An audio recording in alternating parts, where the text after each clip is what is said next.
you. Maraming salamat. Mga kababayan, Assalamualaikum warahmatullahi wabarakatuh. Madayaw ngayong adlaw kaninyong tanan. Magandang araw sa inyong lahat. Unahin ko po muna ang aking mga pagpapasalamat. Una po, ang pagpapasalamat natin kay Allah sa Diyos na ibinigay sa atin itong araw na ito para po tayo ay makapagbigay ng rice, food bags para sa mga kababayan natin dito sa Cotabato. Ang susunod na pagpapasalamat ay sa ating barangay kapitana, si Zara, sa kanyang tulong para po mabuo ang ating programa ngayong umaga na ito. Ang susunod na pagpapasalamat po ay para sa ating mga OVP partners and supporters dito sa OVP BARM Satellite Office dahil tumutulong sila lagi para sa ating mga kababayan at sinusuportahan ang mga proyekto at programa ng Office of the Vice President. Maraming salamat sa inyong lahat. At ang susunod na pagpapasalamat ay mula po sa akin para sa aking mga kasamahan sa Office of the Vice President, Satellite Office, BARM, SO. Nagpapasalamat ako sa kanila. Sila po yung nag-organisa, naghanda, at gumising ng maaga para mabuo at masagawa ang programa natin ngayong umaga. Sila po ay pinangungunahan ni Pong Abbas, ni Zohaira Abbas. Maraming salamat sa inyo. At ang susunod na pagpapasalamat ay mula po sa akin para sa inyong lahat, mga kababayan namin dito sa Cotabato City, sa BARM, sa inyong patuloy na suporta at pagtitiwala sa akin at sa aking mga kasamahan sa tanggapan ng pangalawang Pangulo. Kahit madami kaming mga pinagdadaanan na mga problema, na mga issue, na mga challenges, pero nandyan pa rin kayo sumusuporta at nagtitiwala sa amin. Maraming salamat. Ang susunod na pagpapasalamat po ay mula kay dating Pangulong Rodrigo Duterte.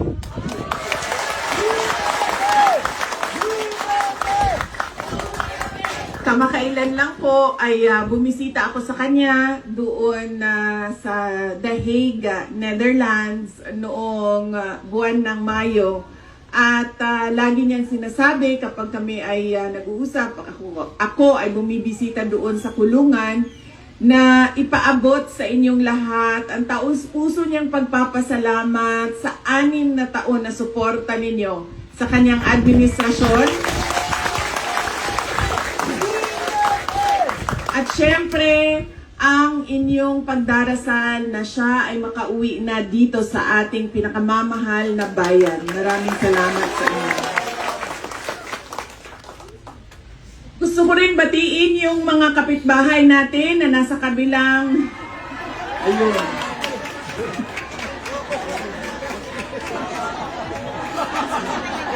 Mga kapitbahay namin, nagpapasalamat po kami na mabait kayo na kapitbahay. Maraming salamat po sa inyong suporta sa aming trabaho. At ang susunod na pagpapasalamat po sa inyong lahat, kasama na sa mga kapitbahay namin, ay ang aming pagpapasalamat. Napakalaki ng utang na loob ng aming pamilya sa inyong lahat sa pagkakataon na ibinibigay ninyo sa amin na makapaglingkod sa bayan. Maraming salamat sa inyo.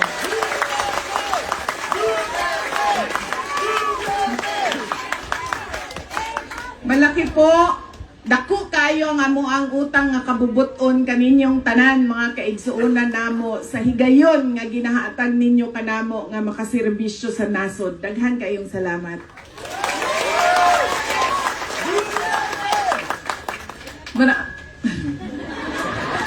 Mahal ko kayo.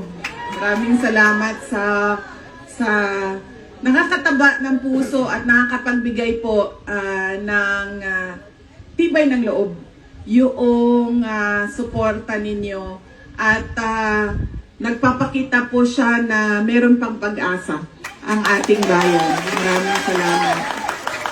Yung ating pong mga senior citizens ay naluluha po, pasensya na at napaiyak po kayo ngayong umaga na ito, pero nagpapasalamat din po talaga ako sa pagtanggap ninyo sa akin dito sa Cotabato City. Maraming salamat sa inyo.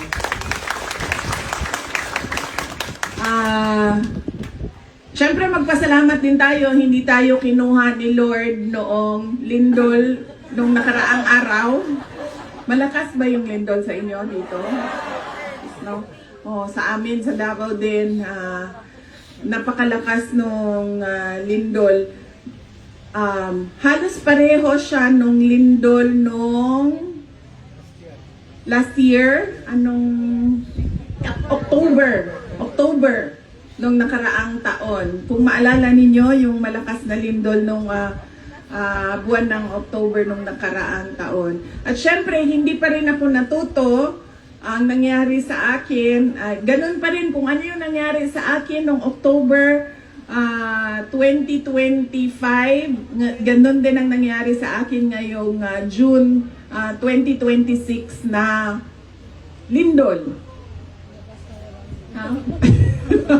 Ganun pa rin. Maaga kasi siya, di ba? Mga 7:50? Mga 7:50 siya. So, tulog pa yung anak ko dahil wala pang pasok, wala pang eskwela. Tulog pa yung anak ko at nandun ako sa tabi niya. Tapos, nagsimula na yung lindol. Sabi ko sa sarili ko, wala nang kasing lakas pa nung lindol nung nakaraan. And lightning doesn't strike the same place twice. Sabi ko, imposibleng malaking lindol ito. Tapos, dahan-dahan na siyang lumalakas. Na, sinabi ko na hinihila ko na ang anak ko, hindi ko siya mahila kasi tulog na tulog siya. At syempre, wala siyang kaalaman sa kung ano ang lindol. Hinihila ko siya. Hindi ko siya mahila sa kama. Binuksan ko yung pinto kasi nakalock, kasi natutulog pa kami. Binuksan ko yung pinto, humingi ako tulong. Sabi ko, pwedeng buhati ninyo yung anak ko para makalabas na tayo. So, lumabas kami, pero ito, wala pa rin akong bra, as usual, pero natuto na ako. Galing sa nangyari nung nahila ko ang kumot ko. Nahila ko ang kumot ko at yun ang ginamit kong pantakip sa muka ko at sa katawan ko habang nandoon kami sa labas ng bahay. Marami sa ating mga kababayan ang binawian ng buhay sa lindol na yon. At kailangan natin magdasal na sila ay nasa maayos na lugar na ngayon. At marami pa rin ang missing. Ang pagkakaalam ko, 7 o 8 yung missing at 36 yung mga namatay sa lindol. Ito yung mga bagay na kahit anong gawin natin, hindi natin alam kung kailan mangyayari at hindi natin alam kung anong mangyayari sa atin. Kaya ang pinaka na paghahanda na pwede nating panlaban, na pwede nating gawin sa mga ganitong tulad na disaster ay ang ating pagiging handa at lagi nating i-practice yung kahandaan na yon. Para hindi tayo matulad kay Inday Sara, nangyari na noon, nangyari pa rin ngayong taon na ito. Maraming mga drills. Sa isang taon, iba't ibang opisina, iba't ibang ahensya ng gobyerno gumagawa ng drills para sa lindol. At ang pinaka-una noon na paalala ay protektahan natin ang ating ulo. Dahil posibleng maraming mga mahulog na mga gamit o matumba na mga gamit o mag-collapse na mga building na tatamaan ang ating ulo. Kaya kailangan lagi sinasabi sa atin, duck, cover, and hold. Coveran natin yung ulo natin at huwag tayong tumakbo dahil kapag gumagalaw o nagsishake, umaalog yung lupa, ay posibleng matumba tayo, matamaan na naman ang ulo. So yan yung pinaka na unang paalala dyan. Protektahan natin yung ulo natin sa mga mahulog na mga bagay o posibleng pagkatumba natin. At syempre, ang susunod niyan ay yung kawalan ng tubig at kuryente.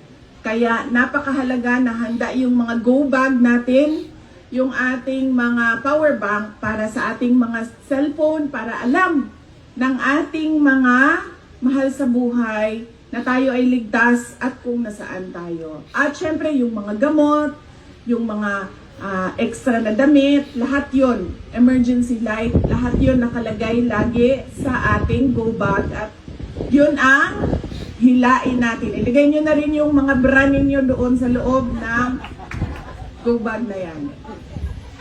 Ang panty pero pwede na walang panty ma'am, basta sigurado lang yung bra. Lagay din daw ang panty, sabi ni Manang. Ang susunod po na mensahe ko ay mensahe ng pagpapaalala sa inyong lahat sa edukasyon ng ating mga anak. Ngayon po ay bukas na ang mga paaralan, iba't ibang paaralan sa Department of Education. Magbubukas na rin ang mga private schools. At gusto kong ipaalala sa inyo, may kunti kaming tulong para makatulong sa gastos ninyo para sa pagbukas ng mga klase ng inyong mga anak, ng inyong mga apo, ng inyong mga pamangkin.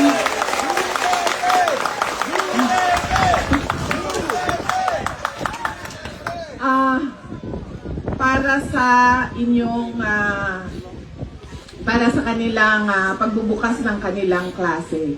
At ipaalala ko sa inyo ang kahalagahan ng edukasyon. Lagi kapag nasaan man ako mapunta, sinasabi ko sa kabataan, kaming mga magulang ninyo, nagpapaalala kami lagi na ang edukasyon ang magpapabago sa buhay ninyo. Magpapabago sa ating pamilya. Hindi paulit-ulit o pabalik-balik ang kahirapan sa ating pamilya. Pero sasagutin tayo ng ating mga anak, yung kapitbahay natin, grade 3 lang natapos yan. Buhay na buhay sila, wala mang problema. Kumakain pa rin, okay pa rin. Gabi-gabi pa rin lumalabas. Linggo-linggo, okay lang, walang problema. Grade 3 natapos. Grade 8, hindi na siya tumuloy ng kanyang pag-aaral, nagtrabaho na, okay pa siya. Oo, totoo yan. Buhay tayo lahat. Pare-pareho tayo lahat na humihinga at hihinga. Tapos man tayo ng ating pag-aaral o hindi. Pero kailangan natin ipaintindi sa ating mga anak na napakalaki ng buhay o way of life ng isang tao na nakapagtapos ng pag-aaral at isang tao na grade 2 lang ang natapos niya sa kanyang pag-aaral. Makikita natin yun sa trabaho. Kung ikaw ay natapos ng grade 2, grade 3, minsan may trabaho, minsan walang trabaho. Labor lang. Wala pang seguridad sa kanyang pagtatrabaho kasi pwedeng paalisin, basta-basta na lang. O ayaw na namin sa iyo, umalis ka na dito. Wala kaming pakialam kung anong benepisyo para sa iyo. Kasi kontrata lang tayo, o minsan arawan lang tayo, o minsan oras lang ang ating kontrata, 4 na oras lang ang trabaho mo. Pero kapag ang anak natin ay nakapagtapos na, sabihin na natin edukasyon, naging teacher siya, o sabihin na natin nurse, siya, nakakapagtrabaho siya sa hospital. May kontrata siya, may kasiguraduhan ang kanyang sweldo. May kasiguraduhan ang buwan-buwan niya na natatanggap sa hospital, ang kontrata niya sa hospital o sa paaralan man kung teacher yon. May kasiguraduhan yung kanyang trabaho taon-taon. Kaya kailangan natin ipaintindi yon sa ating mga anak. Dahil kapag bata pa sila, immature pa yung pag-iisip, hindi kaagad nila nakikita kung ano yung nakita na natin lahat. Dahil tayo ang dami na nating pinagdaanan. Nasa ano na tayo? 18 years old. Di ba Manong? 18 years old na tayo. Ang dami na nating alam sa buhay. Ang dami nating nakita ng mga kaibigan natin, mga kapitbahay natin, mga kamag-anak natin na patuloy paulit-ulit yung paghihirap. Hindi ko man sinabi na one shot all o isang solusyon lang yan, pero ang edukasyon, nakakatulong siya na hindi paulit-ulit, pabalik-balik sa pamilya natin ang paghihirap. Nakakaangat yung mga nakakapagtapos sa pag-aaral. Hindi sila hirap araw-araw kung saan nila hanapin ang pambili nila ng bigas. Yan po ang kailangan natin at kailangan namin sa Office of the Vice President ipaintindi at ulit-ulitin sa ating mga kababayan na dasal namin ay umabot doon sa inyong komunidad, umabot doon sa loob ng inyong mga pamamahay. At syempre, ang susunod ko na mensahe ay mensahe ng kapayapaan. Ang edukasyon din nagdadala ng kapayapaan. At ang respeto o pagtanggap natin sa pagkakaiba-iba natin, nagdadala din ng kapayapaan. Magkaiba man ang ating paniniwala sa politika, magkaiba man ang ating paniniwala sa relihiyon, magkaiba man ang ating gender. Ngayong buwan na ito ay LGBTQ month, o ito yung pagkilala sa iba't ibang gender o kasarian, lesbian, gay, transsexual, bisexual, transgender, queer, at iba pang gender. Kung tayo ay marunong magrespeto, mga PWD, marunong magrespeto sa pagkakaiba-iba natin, na hindi tayo pare-pareho talaga.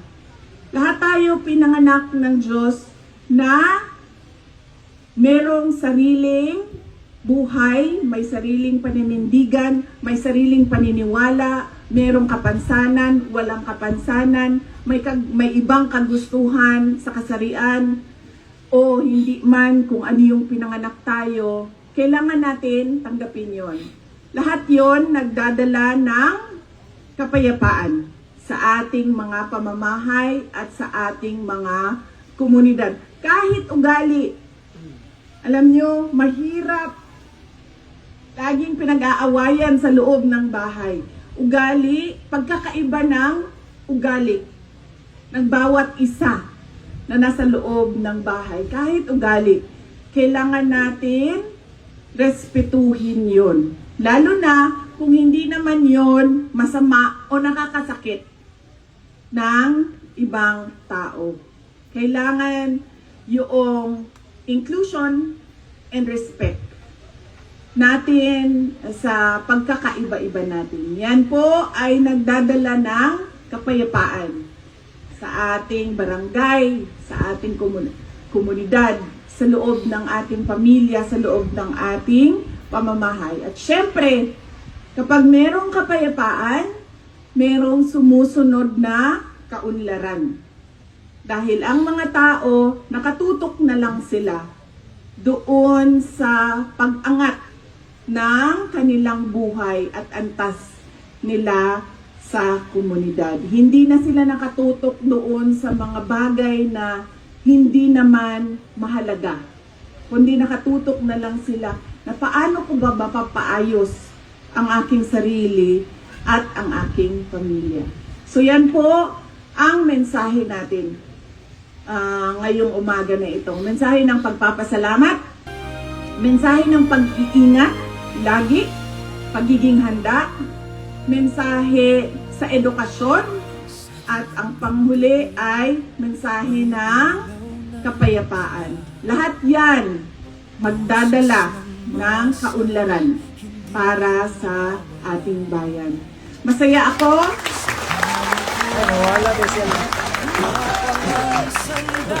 Masaya ako na nakasama ko kayo ngayong umaga na ito. Nagpapasalamat ako sa oras ninyo. Lahat tayo may kailangan na gawin ngayong araw na ito. May trabaho na kailangan na atupagin. Pero tinanggap ninyo yung paanyayad namin na gawin itong distribution at programa natin ngayong umaga na ito. Mga kababayan, ang lahat ng ginagawa natin ay para sa Diyos, sa bayan, at sa bawat pamilyang Pilipino. Syukran.